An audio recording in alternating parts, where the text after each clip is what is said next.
নুন দিয়ে দিলাম, ব্যাস।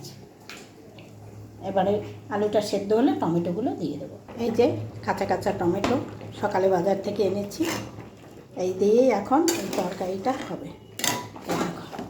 ধুয়ে রেখে দিয়েছি, এখানে 4খানা টমেটো আছে বড় বড়, কেন বন্ধুরা? ব্যাস, ফোড়ন দিয়ে নামানোর আগে ধনেপাতা দিয়ে দেবো। বন্ধুরা দেখো, এটা সেদ্ধ হয়ে গেছে সব, মানে তরকারিটা হয়ে গেছে। এবারে আমি ফোড়ন দেবো, এটা এবারে ফোড়ন দিয়ে দেবো। এই যে দেখো তরকারি নামিয়ে দিয়েছি, এই যে থালায় ঢেলেছি, এবারে ফোড়নটা দেবো। কড়াইটা গরম হোক। এতে খুব অল্প তেলে বন্ধুরা রান্না হয়, দেখতেই পাচ্ছ। গরমের মধ্যে যত তেল মশলা কম খাবে তত, এখন আমাদের এই গরমে বন্ধুরা এরকমই রান্না হবে। ছেলেরটা সেটা আলাদা মতন করে নেবে।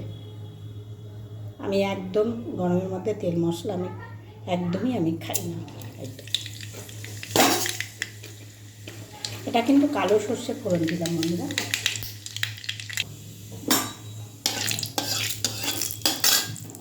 আবার কেউ চাইলে জিরেও দিতে পারো। এই যে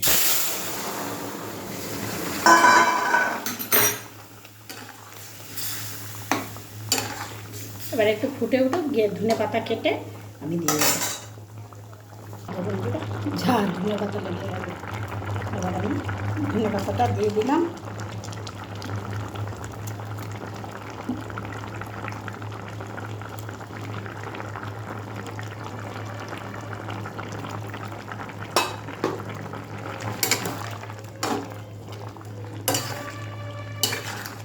দেখলে তো বন্ধুরা আমি কীভাবে করেছি, এইভাবেই করবে।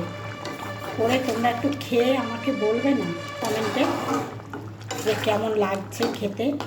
তোমরা চাইলে একটু মিষ্টি দিতে পারো, না চাইলে নাও দিতে পারো।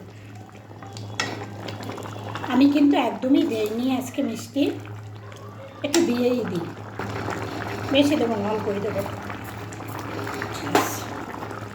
এটা আমি টক টক রাখবো, সেরকমই থাকবে। বন্ধুরা এই দিয়ে তোমরা ভাত মেখে খেয়ে নিতে পারবে, যে টক পছন্দ করো আর কি, বিশেষ করে।